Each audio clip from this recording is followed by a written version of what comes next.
꼽추 사내. 결혼한 지 몇 달 뒤였다. 어느 여름밤 나는 난로가에서 소설을 펼쳐들고 앉아 마지막 파이프를 피우며 졸고 있었다. 몹시 힘든 하루였다. 아내는 벌써 2층으로 올라갔고 아까 현관문 잠그는 소리가 난 것으로 보아 하인들도 각자 방으로 물러간 듯 했다. 자리에서 일어나 파이프에 재를 털고 있는데 느닷없이 초인종 소리가 들렸다. 시계를 쳐다보았다. 11시 45분이었다. 이렇게 늦은 시간에 손님이 올 리는 없었다. 환자임에 틀림없는 것이다. 밤을 꼬박 새워야 할지도 모른다. 나는 얼굴을 찌푸리고 홀로 나가서 문을 열었다. 놀랍게도 우리 집 계단에 서 있는 사람은 셜록 홈즈였다. 아, 왓슨. 내가 너무 늦게 온 게 아닌지 모르겠군. 여보게 친구, 어서 들어오게. 놀랐나 보군. 당연히 그랬겠지. 그리고 안심한 것 같아. 자네 아직도 총각 시절에 그 아카디아를 피우고 있군. 틀림없어. 자네 위도새에 솜털 같은 재가 떨어져 있네. 왓슨, 자네가 군복에 몸이 익은 사람이라는 건 척 보면 알 수 있네. 소매 안에 손수건을 넣고 다니는 습관을 고치지 않는 이상 자네는 절대로 순수 민간인처럼 보이지 않을 걸세. 하룻밤 재워줄 수 있나? 하하하. 그럼. 자네 독신자 손님을 위해 방을 마련해 놓았다고 했지. 그런데 지금 신사 손님은 없군 그래. 모자 거리를 보니 그 정도는 알겠어. 자네가 묵어간다면 나야 기쁘지. 고맙네. 그럼 내가 빈 모자 거리를 채우도록 하지. 오늘 이 집에 영국의 일꾼이 다녀갔군. 형편없는 자로군. 설마 하수관이 문제를 일으킨 건 아니겠지? 응, 가스였어. 아, 불빛이 반사된 바닥에 그자가 구둣발로 징자국 2개를 남겨놓은 게 보이는군. 고맙지만 저녁은 됐네. 난 워털루역에서 간단하게 요기를 하고 왔어. 하지만 파이프라면 자네랑 같이 피워볼 생각이 있지. 나는 홈즈에게 담뱃주머니를 건네주었다. 그는 나와 마주 앉아 잠시 동안 말없이 담배를 피웠다. 나는 그가 중요한 볼일이 없다면 이 시간에 찾아오지 않았을 거라는 사실을 잘 알고 있었으므로 말을 꺼낼 때까지 끈기 있게 기다렸다. 자네, 요즘 일이 좀 바쁘군 그래. 홈즈는 내게 날카로운 시선을 던지며 말했다. 응, 오늘은 좀 바빴어. 나는 대답하고 이렇게 덧붙였다. 그런데 자네 눈엔 바보스러울 만큼 뻔해 보일지 몰라도 어떻게 그걸 추리해내는지 잘 모르겠군. 홈즈는 쿡쿡 웃었다. 여보게 왓슨, 자네의 습관을 잘 알고 있는 것이 내게는 유리한 점이지. 자네는 왕진 다닐 때 거리가 짧으면 걷고 길면 이륜마차를 타네. 그런데 자네 구두를 보니까 신고 다닌 것이 분명한데도 더러워진 곳은 전혀 없어. 그러니 자네가 지금은 거리와 상관없이 무조건 마차를 탈 만큼 무척 바쁘다는 걸 알 수 있지. 훌륭하네. 나는 외쳤다. 기본적인 거지. 이건 추론자가 제3자에게는 놀라워 보이는 효과를 낼 수 있는 경우들 중 하나인데 그건 그 제3자가 추론의 근거가 되는 작은 요소 하나를 놓쳤기 때문이야. 실은 자네가 발표하는 요란한 사건 기록에 대해서도 같은 말을 할 수 있지. 그것의 효과는 문제의 몇 가지 요소를 독자들에게는 밝히지 않고 자네 혼자서만 쥐고 있는 데 달려있네. 그런데 지금 나는 자네 독자들과 똑같은 위치에 있다네. 나는 여태까지 인간의 두뇌를 혼란으로 밀어넣은 사건들 중에서 가장 기이한 사건의 실마리를 몇 가지 손에 넣었네. 하지만 가설을 완성하는 데 필요한 한두 가지 요소가 아직 없어. 왓슨, 하지만 그걸 반드시 찾아내고 말 테야. 홈즈의 두 눈에는 광채가 돌았고 여윈 뺨은 살짝 홍조로 물들었다. 순간적으로 베일이 벗겨지면서 날카롭고 강렬한 그의 본성이 드러났지만 그것은 오로지 찰나에 불과했다. 그에게 다시 시선을 던졌을 때 그의 얼굴은 인디언 같은 무표정함을 회복하고 있었다. 사람들이 그를 인간이라기보다 기계로 여기는 것은 그 표정 때문이었다.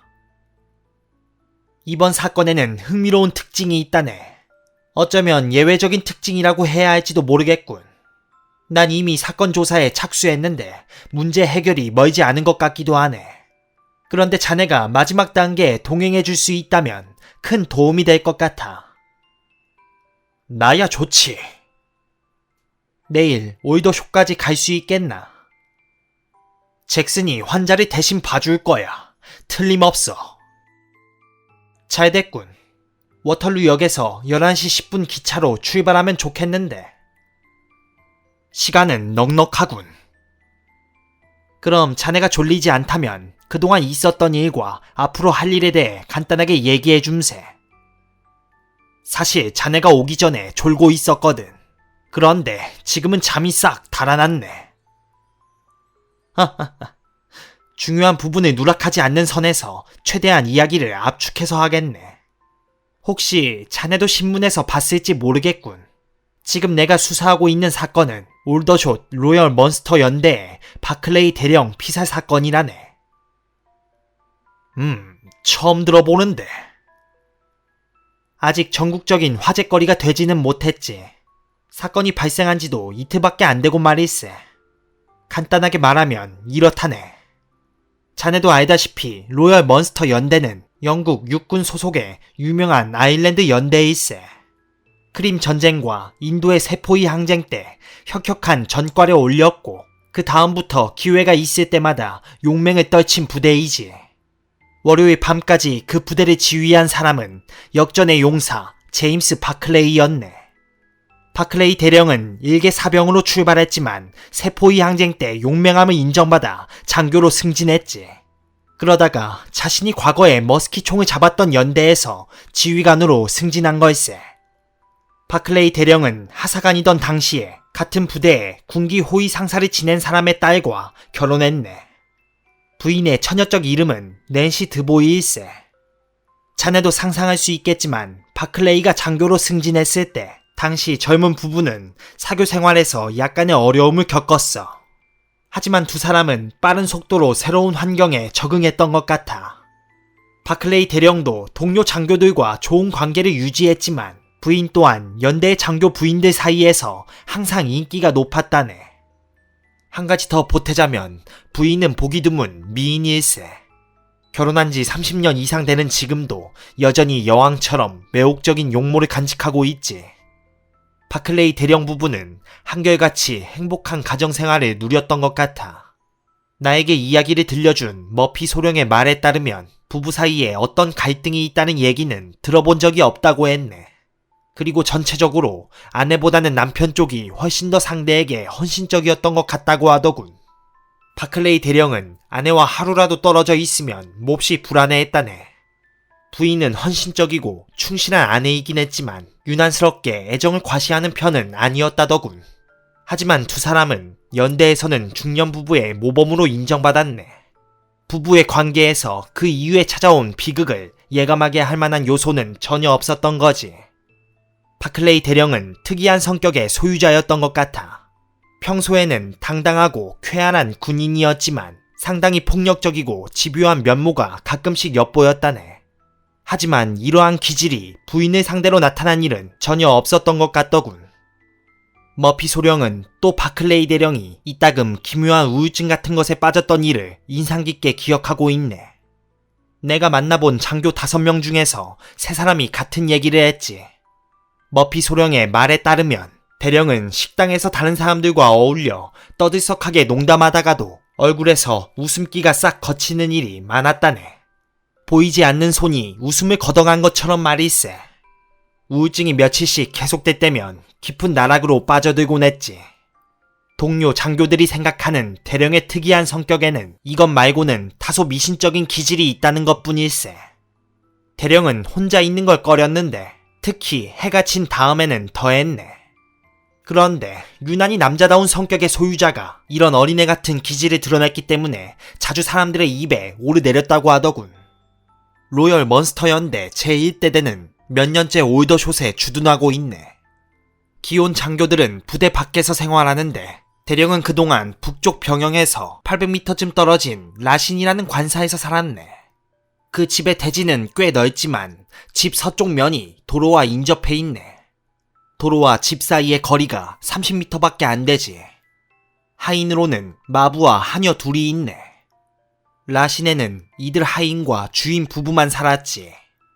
바클레이 부부한테는 자녀가 없었고 또 오래 묵어가는 손님들도 거의 없었으니까. 자, 이제부터 지난 월요일 저녁 9시에서 10시 사이에 일어난 사건에 대해 말해주지. 바클레이 부인은 가톨릭 신자였던 것 같아.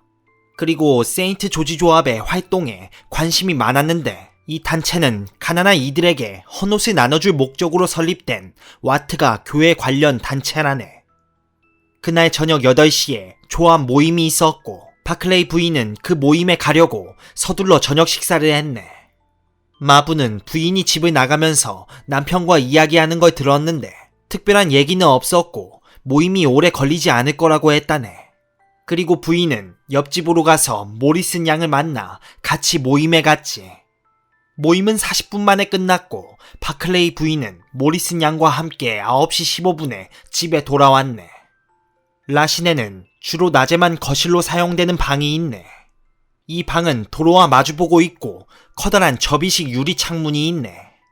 창문 너머로 잔디밭을 30m 지나면 낮은 담이 나오고 그 밖은 도로이지. 담 위는 철제 난간으로 되어 있네. 바클레이 부인이 집에 오자마자 들어간 방이 바로 이 거실이었어. 저녁 때는 그 방을 쓰는 법이 거의 없었기 때문에 아직 커튼은 내리지 않은 상태였지. 하지만 바클레이 부인은 방에 손수 불을 켜고 초인종을 눌러서 하녀 제인 스튜어트에게 차를 한 잔 갖다 달라고 했네. 그것은 평소와는 전혀 다른 행동이었어. 대령은 식당에 앉아 있다가 부인이 돌아오는 소리 듣고 부인이 있는 방으로 향했지. 마부는 대령이 홀을 지나 거실로 들어가는 모습을 보았네. 살아있는 대령을 본 것은 이것이 마지막이었네. 하녀는 10분 뒤에 부인이 주문한 차를 가지고 갔네. 하지만 방문 앞으로 다가갔을 때 주인 부부가 언성을 높여서 심하게 다투는 소리가 흘러나와 깜짝 놀랐지. 하녀는 문을 두드렸지만 아무 대답이 없었어. 손잡이를 돌려보기까지 했지만 안에서 잠겨 있었지. 그러자 스튜어트는 요리사에게 달려갔고 마부까지 불렀네. 셋이 홀로 나가니 아직도 부부가 심하게 말다툼하는 소리가 들렸네. 세 사람은 이구동성으로 이때 다른 사람의 목소리는 듣지 못했다고 말하고 있네. 바클레이는 낮은 목소리로 가끔씩 말했기 때문에 무슨 말을 하는지 전혀 알아들을 수 없었네. 하지만 부인은 신랄한 말투로 언성을 높여서 말했기 때문에 또렷하게 들렸어. 이 비겁자! 부인은 이 말을 자꾸만 되풀이했네. 이제 어떡해? 내 인생 돌려줘. 난 다시는 당신과 같은 공기를 마시고 살 수 없어. 이 비겁자! 이런 말들이 띄엄띄엄 흘러나오더니 갑자기 남자의 무서운 고함 소리, 쿵 하는 소리, 여자의 찢어지는 비명소리가 흘러나왔네. 마부는 심상치 않은 일이 벌어졌음을 직감하고 달려들어 문을 열려고 했지. 하지만 아무리 해도 문은 열리지 않았고 하녀들은 공포에 질려서 마부에게 아무 도움도 주지 못했네. 하지만 마부는 문득 다른 방법을 생각해냈네. 그는 얼른 밖으로 뛰어나가 잔디밭에 돌아갔지. 때가 여름인지라 거실 창문이 활짝 열려 있었기 때문에 방 안으로 들어가는 건 쉬웠어.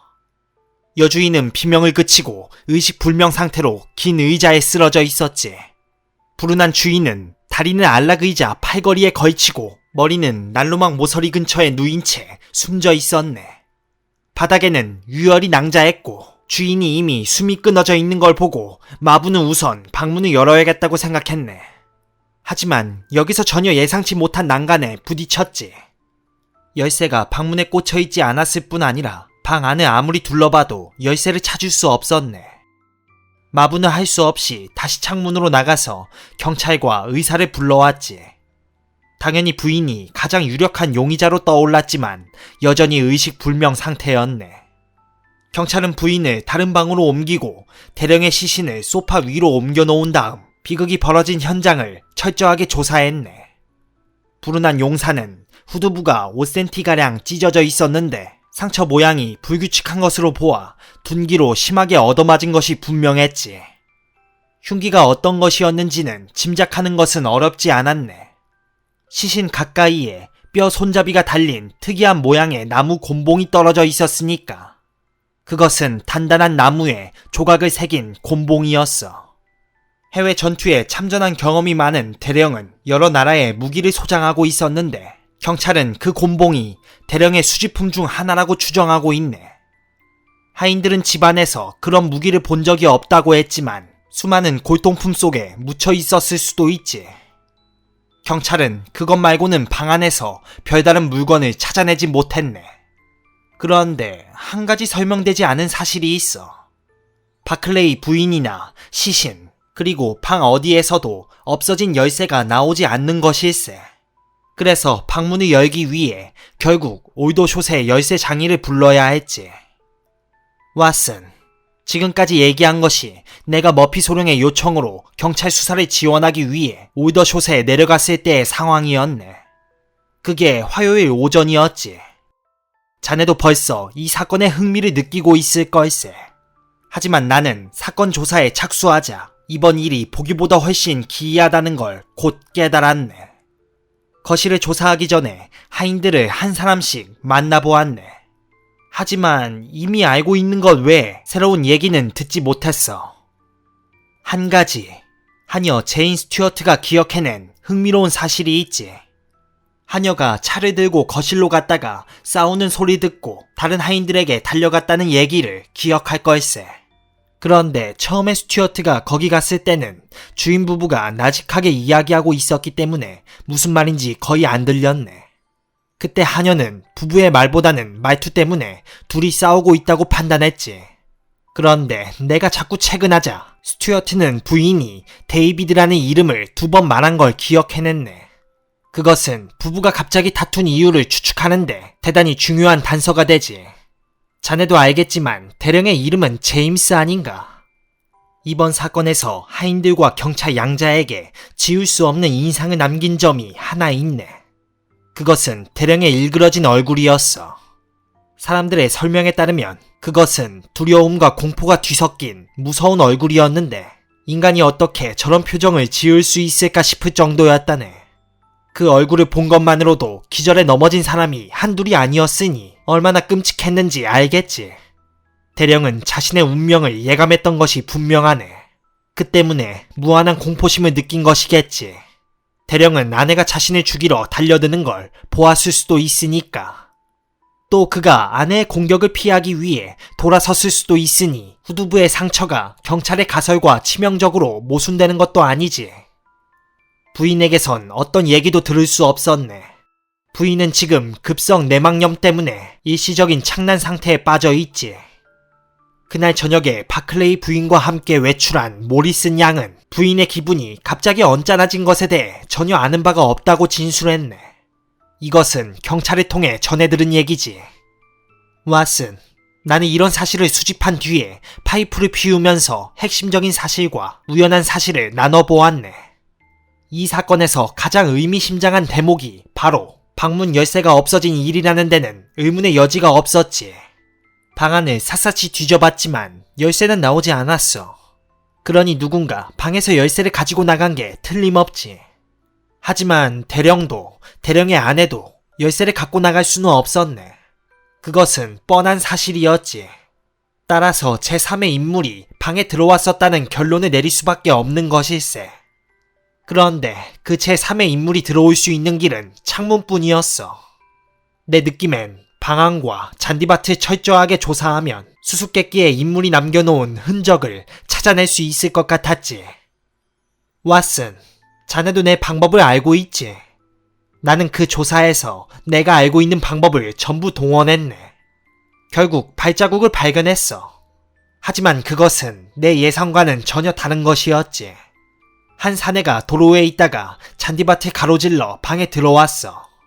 나는 아주 선명한 발자국 5개를 채취할 수 있었네. 하나는 도로에서 발견했는데 낮은 담을 타고 넘어온 바로 그 지점이었고, 두 개는 잔디밭, 그리고 아주 희미한 두 개의 발자국은 창가의 더러운 널빤지 위에서 찾아냈지. 발 뒤꿈치가 앞부분보다 훨씬 깊이 들어간 것으로 봐서 잔디 위를 뛰어갔던 게 분명하네. 하지만 내가 놀란 것은 그 사내 때문이 아니었어. 그의 동행 때문이었어. 동행이라고? 홈즈는 주머니에서 큰 박엽지 한 장을 꺼내더니 무릎에 조심스럽게 펼쳐놓았다. 자넨 이것에 대해 어떻게 생각하나? 종이 위엔 작은 짐승의 발자국이 찍혀 있었다. 발가락은 5개로 선명하게 갈라져 있었고 발톱은 긴 듯했다. 발의 크기는 거의 디저트 숟가락만 했다. 개로군. 자네, 개가 커튼을 기어 올라간다는 얘기를 들어봤나? 난 이 짐승이 커튼을 기어 올라간 흔적을 똑똑히 봤네. 그럼 원숭인가? 하지만 이건 원숭이 발자국이 아닐세. 그럼 뭐지? 개도 고양이도 원숭이도 아닐세. 아무튼 우리가 잘 아는 동물은 아니야. 난 발자국을 근거로 이 짐승을 재구성했네. 이 짐승이 가만히 서 있을 때의 발자국이 바로 이걸세. 보다시피 앞발에서 뒷발까지의 길이가 38cm 정도밖에 안 되네. 여기에 목과 머리의 길이를 더하면 몸 길이가 60cm 정도의 짐승이 나오지. 물론 꼬리가 있다면 좀 더 길어지겠지. 하지만 다른 게 더 있네. 우리는 이 짐승의 걸음걸이에서 보폭을 알 수 있네. 그런데 앞발 뒷발이 움직이는 폭이 겨우 7.5cm밖에 안 되거든. 그렇다면 긴 몸통에 극히 짧은 다리가 달려있는 짐승이 나오네. 털은 찾지 못했어. 만약 털을 남겨놓고 갔다면 별로 신중하지 못한 짓이 되었겠지. 하지만 전체적인 모습은 내가 말한 대로일 걸세. 그리고 이 짐승은 커튼을 기어오를 수 있고 또 육식성일세. 그건 어떻게 추리해냈나? 왜냐하면 녀석이 커튼을 기어 올라갔으니까. 창가에 카나리아의 조롱이 매달려 있었네. 녀석은 새를 노렸던 것 같아. 대체 어떤 짐승이었기에? 그걸 알 수 있다면 사건 해결이 한결 쉬워질 걸세. 대충 위즐이나 어민에 속하는 짐승이었을 거야. 하지만 그런 종류보다는 훨씬 큰 편일세. 하지만 그게 살인사건과 무슨 상관이 있다는 건가? 그것도 아직은 분명하지 않네. 하지만 우리는 많은 것을 알게 되었어. 한 남자가 길에 서서 바클레이 부부가 싸우는 광경을 보고 있었네. 커튼은 젖혀져 있었고 방에는 불이 켜져 있었으니까 말일세. 그는 이상한 짐승을 데리고 잔디 위를 달려가 방 안으로 들어갔네. 그 사내가 대령의 머리를 내리쳤을 수도 있고 아니면 대령이 그를 보고 공포에 질려 쓰러지면서 난로막 모서리에 머리를 베었을 수도 있지. 그런데 희한한 사실은 침입자가 방문 열쇠를 갖고 갔다는 점일세. 자네가 새롭게 발견한 것 때문에 사건이 훨씬 복잡해진 것 같은데. 나는 말했다. 옳은 말이야. 처음에 추측했던 것보다 훨씬 난해한 사건이라는 것이 드러났지. 나는 심사숙고 끝에 다른 측면에서 사건에 접근해야 한다는 결론을 내리게 됐네. 하지만 자네가 잘 시간이 훨씬 지난 것 같은데 나머지 얘기는 내일 올더숏에 가는 길에 하는 게 낫지 않을까? 날 생각해주는 건 고맙지만 이제 와서 그만두기엔 너무 많이 온 것 같은데. 알겠네. 바클레이 부인이 7시 반에 집을 나설 때 남편과 사이가 좋았던 것은 틀림없는 사실일세. 아까 내가 말한 것처럼 부인은 평소에 드러나게 애정 표시를 하는 성격은 아니었네. 하지만 마부는 부인이 집을 나서기 전에 대령과 다정하게 이야기를 나누는 걸 들었지. 자, 그런데 부인이 외출해서 돌아오자마자 남편이 없을 만한 방으로 직행한 것도 역시 사실일세. 그리고 부인은 흥분한 여자들이 을에 그렇듯 차를 찾았고 마지막으로 남편이 방에 들어오자 격렬하게 부딪혔어. 7시 반에서 9시 사이에 남편에 대한 부인의 감정을 완전히 바꿔놓을 만한 일이 생겼던 게 분명해. 그런데 모리슨 양은 그 1시간 반 동안 꼬박 부인과 같이 있었네. 그러니 모리슨 양이 아무리 발뺌한다 해도 뭔가를 알고 있는 게 틀림없었지. 처음에 나는 이 처녀와 대령이 불륜의 관계를 맺고 있었는데 모리슨 양이 그 사실을 부인에게 고백했는지도 모른다고 추측했네. 그렇다면 부인이 화가 나서 소리 지른 것이나 아가씨가 아무 일도 없었다고 극구 부정했던 것이 다 설명되거든. 또 하인들이 들은 말도 그런 맥락에서 대부분 이해할 수 있고 말일세. 하지만 데이비드에 대한 얘기나 대령이 애처가로 유명한 것은 그와 전혀 다른 사실을 가리키고 있었지.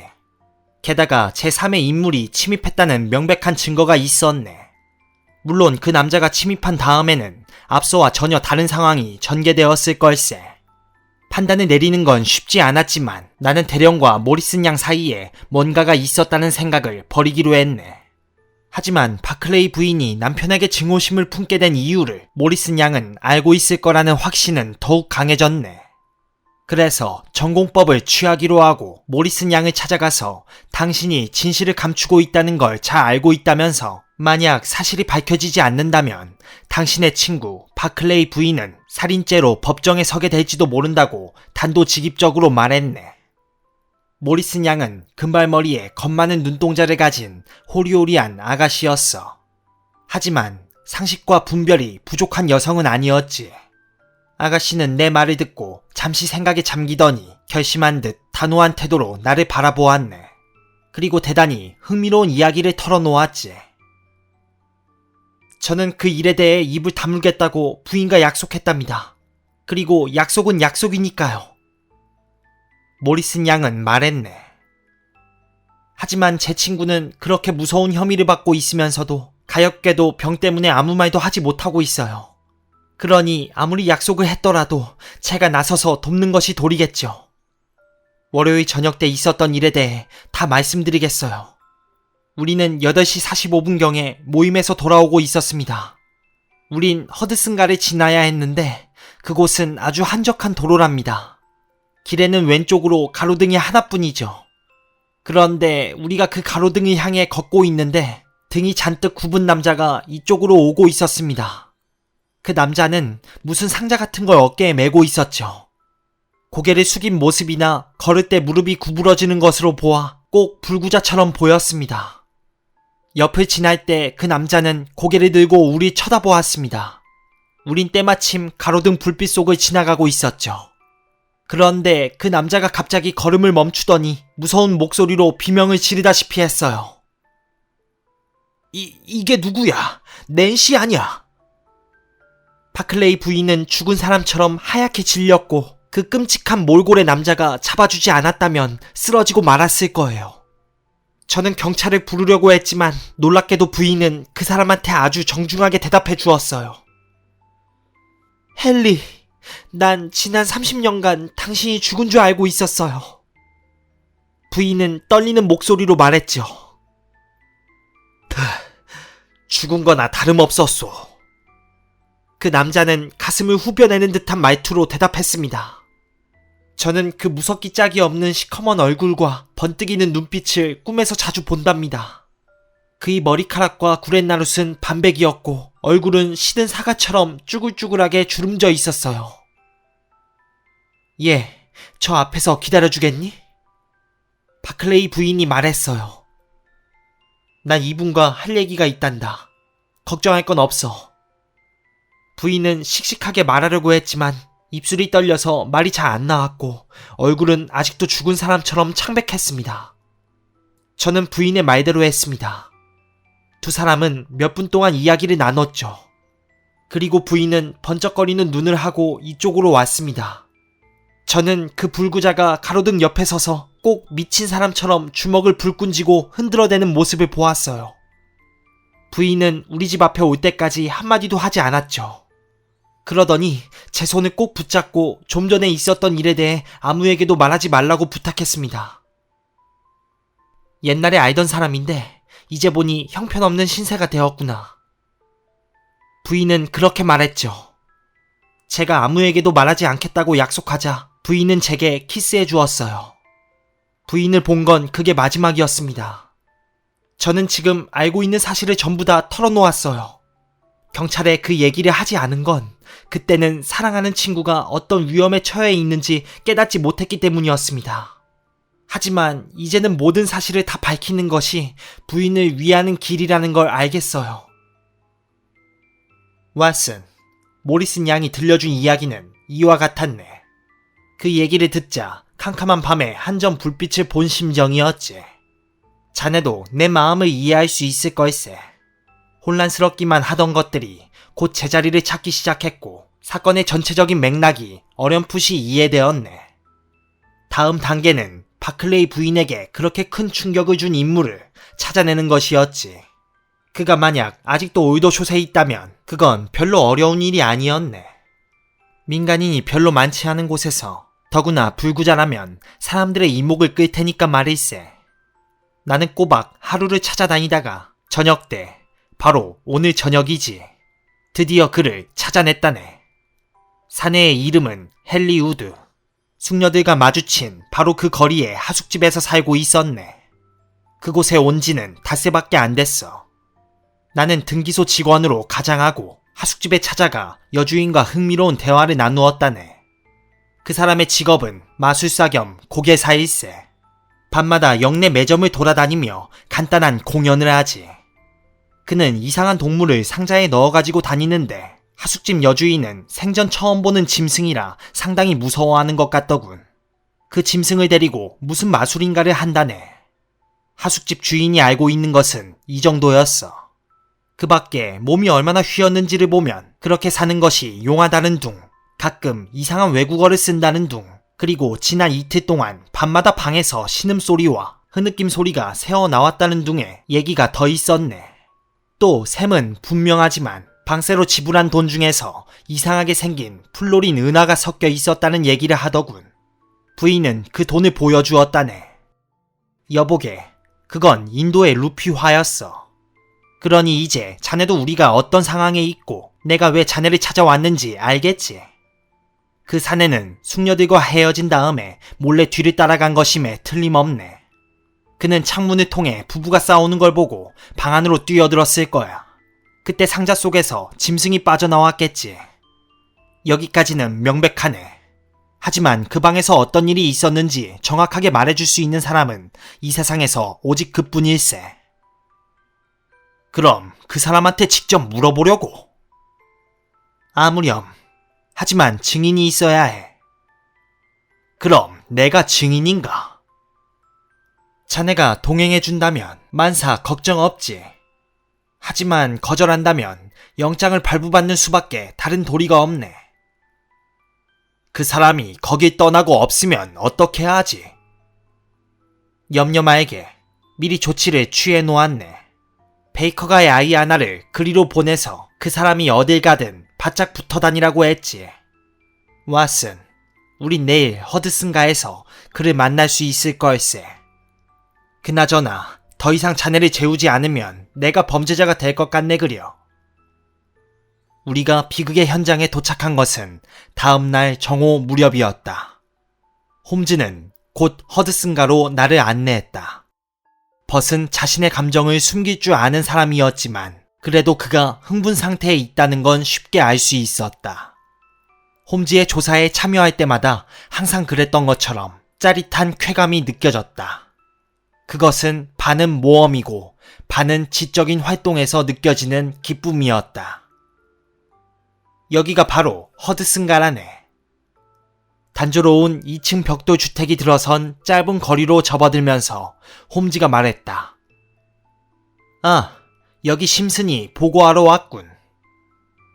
홈즈 선생님, 그 사람은 집 안에 있습니다. 작은 거리의 아이가 우리 보고 달려와서 소리쳤다. 잘했다, 심슨. 홈즈는 소년의 머리를 쓰다듬어 주면서 말했다. 왓슨, 들어가세. 여기가 바로 그 집이라네. 그는 중요한 용무가 있어서 왔다는 전원과 함께 명함을 올려보냈다. 잠시 후 우리는 문제의 사내를 만났다. 날이 따뜻한데도 그는 난로불을 쬐고 있었다. 좁은 방이 꼭 화덕 속처럼 후끈거렸다. 의자에 앉아있는 사내는 몸이 형편없이 뒤틀리고 쪼그라들어서 장의 상태가 형언할 수 없을 정도라는 인상을 주었다. 그러나 우리가 바라본 얼굴은 비록 여위고 검게 타긴 했지만 한때는 뛰어난 미남이었음에 틀림없어 보였다. 그는 황달기가 있는 노란 눈으로 우리 미심쩍은 듯 건너다 보았다. 그리고 말하지도 일어서지도 않고 의자 두 개를 가리켰다. 헨리 우드 씨, 최근까지 인도에 계셨군요. 홈즈는 상냥하게 말했다. 제가 이렇게 온 것은 바클레이 대령 사망 사건 때문입니다. 내가 그 사건에 대해서 무얼 알겠소? 제가 확인해보고 싶은 점이 바로 그겁니다. 아시겠지만 진상이 밝혀지지 않는다면 우드 씨의 오랜 친구 되시는 바클레이 부인께서 살인 혐의로 재판을 받게 될 가능성이 매우 높습니다. 사내는 대경실색했다. 당신이 누군지는 모르겠소. 또 당신이 그 일을 어떻게 알게 되었는지도 모르겠소. 하지만 당신이 한 말이 진실이라고 맹세할 수 있소이까? 그렇습니다. 경찰은 부인을 체포하기 위해 부인이 의식을 회복하기만을 기다리고 있습니다. 맙소사. 그럼 당신이 경찰이요? 아닙니다. 그럼 그 일이 당신과 무슨 상관이란 말이요? 정의를 실현하는 것은 모든 사람이 할 일입니다. 그 사람한테는 아무 죄가 없소. 정말이요. 그러면 우드 씨가 범인이로군요. 절대로 그렇지 않소. 그럼 제임스 바클레이 대령을 죽인 사람이 누굽니까? 그를 죽인 것은 신의 섭리였소. 하지만 내 말을 명심하시오. 설령 내가 하고 싶었던 대로 그의 머리통을 부숴버렸다고 해도 그는 마땅히 내게 치러야 하는 것을 치렀을 뿐일 거요. 그가 양심의 가책 때문에 죽어 넘어지지 않았다면 10중 8구 내가 그의 피를 뒤집어 썼을 거외다. 나한테 진실을 듣고 싶다고 했소. 좋소이다. 굳이 감춰야 할 까닭도 없소. 내가 부끄러워할 일은 전혀 없었으니 말이요. 사실은 이렇소. 보시다시피 지금 내 등은 낙타처럼 굽고 갈비뼈는 완전히 뒤틀렸지만 이 헨리우드 상사가 제 117 보병 연대에서 최고의 미남자였던 시절이 있었소. 그때 우리는 인도에 있었는데 부르티라는 곳에 주둔하고 있었소. 일전에 죽은 바클레이는 나와 같은 부대의 상사였소. 그런데 연대 최고의 미녀이자 생명의 호흡을 머금은 문 여인 가운데 가장 아름다운 여성은 바로 군기 호위 상사의 따님 낸시 드보이였소. 그녀를 연모하는 남자는 둘이었는데 낸시는 그중 한 남자를 사랑했소. 두 분은 난로 앞에 웅크리고 있는 이 형편없는 인간이 그녀가 날 사랑했던 것은 준수한 용모 때문이었다고 한다면 필경 웃으실 테지. 그녀의 마음을 사로잡은 건 나였지만 아버지는 딸을 바클레이와 결혼시키려고 했소. 나는 혈기방장하고 무모한 젊은이였지만 바클레이는 교육받은 사람이었고 이미 부대에서 능력을 인정받고 있었으니까 말이오. 하지만 낸시의 마음에는 나뿐이었고 그래서 세포의 항쟁이 일어나 온 나라가 생지옥이 되었을 무렵에 나는 그녀를 내 사람으로 만들 수 있을 것 같았소. 부르티는 포위되었소. 그곳에는 우리 연대 외에 포병 중대 절반과 시크 교도 포병 중대 그리고 다수의 민간인과 부녀자들이 있었소. 만명의 폭도가 우리 둘러싸고 있었는데 마치 사냥개 무리가 우리에 갇힌 쥐를 노리고 있는 형국이었다오. 2주일이 지나자 식수가 바닥났고 내륙으로 진격 중인 닐 장군의 부대와 연락을 취할 수 있는지 여부가 문제로 떠올랐소. 사실 살 길은 그것뿐이었지. 그 많은 여자와 아이들을 데리고 포위망을 뚫는다는 것은 애당초 희망이 없는 일이었으니까 말이오. 그래서 나는 부르티를 빠져나가 닐 장군에게 우리의 급한 처지를 알려야겠다고 자진해서 나섰소. 나의 청은 받아들여졌고 나는 어느 누구보다 그곳 지리에 밝다고 소문난 바클레이 상사와 그 문제를 의논했소. 그는 내게 포위망을 뚫을 수 있는 길을 그려주었소. 그날 밤 10시에 나는 길을 떠났소.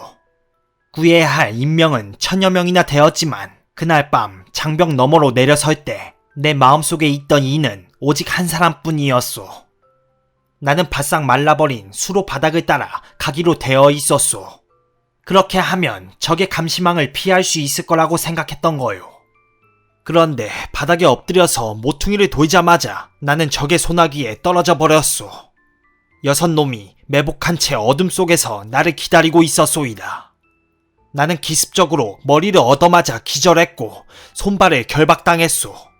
하지만 진짜 상처를 입은 것은 내 머리가 아니라 마음이었소. 나는 놈들의 말을 이해하게 되면서 동지가 나를 배신했다는 걸 알았소이다. 내게 탈출 경로를 그려준 바로 그자가 현지인 하인을 적군 속에 들여보내 정보를 누설했던 거요. 그 얘기를 오래 할 필요는 없을 거요. 두 분은 이제 제임스 바클레이가 어떤 짓을 했는지 알고 있으니 말이요. 다음날 닐 장군은 브루티의 포위망을 풀었소. 하지만 반도들은 나를 데리고 퇴각했고 내가 백인을 다시 만나게 된 건 그로부터 긴 세월이 지난 뒤였소. 나는 고문당했고 도망치다가 잡혀서 다시 고문당했소. 그리고 보다시피 이런 꼴이 되었죠. 그러다 반도의 일부가 내 팔로 달아나면서 나를 끌고 갔고 우린 나중에 다르질링 위까지 올라갔소. 그런데 반도들은 그곳의 고산 부족에게 살해당하고 나는 그들의 노예가 되었지만 결국에는 그곳을 탈출했소이다. 하지만 나는 남쪽이 아니라 북쪽으로 가야 했고 마침내 아프가니스탄까지 흘러들었소. 거기서 여러 해를 떠돌아다니다가 마침내 펀잡으로 돌아가게 됐고 거기서 원주민들 틈에 끼어 살면서 예전에 배워둔 마술 묘기로 생계를 이어나갔소. 비참한 불구자가 영국으로 돌아간들 또 옛 동료들을 찾아가 본들 무슨 소용이겠소. 복수심조차도 나를 그들 앞에 나서게 하지는 못했소. 살아서 침팬치처럼 막대를 짚고 기어다니는 모습을 보여주느니 차라리 낸시와 옛 동료들이 헨리 우드가 곧은 등으로 죽었다고 생각하는 편이 낫겠다는 생각이 들었소. 그들은 내가 죽었다는 사실을 추호도 의심하지 않았고 나한테는 오히려 그 편이 좋았소. 바클레이가 낸시와 결혼했다는 소식이며 그가 연대에서 승승장구하고 있다는 소식이 들려왔지만 그래도 나는 입을 열고 싶지는 않았소. 하지만 나이가 들수록 고향이 그리워지는 건 인지상정이요. 나는 오랫동안 고향의 밝은 녹색 들판이며 관목 울타리를 꿈에 그려왔소. 그러다 결국 죽기 전에 다시 한번 고향을 봐야겠다고 결심하고 여비를 모아 영국으로 건너온 거요.